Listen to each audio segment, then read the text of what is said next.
po may papakita po ko po sa inyo yung pagkain ng anak ng amo ko. Ito po yun yung gawa namin. Ayan. Naluluto na po siya. Ayan po. Tingnan nyo po mabuti. Tingnan nyo po mabuti. Ayan.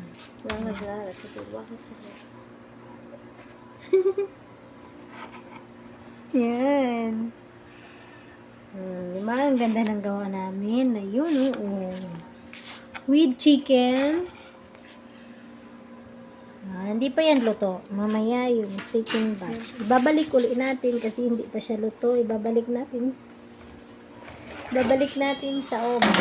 Ayan. Ayun yung pizza. Yan yung pizza. Hi! Bantay tayo na maluto. Mamaya pa po. Babu! Yan po yung hapunan namin. Bye!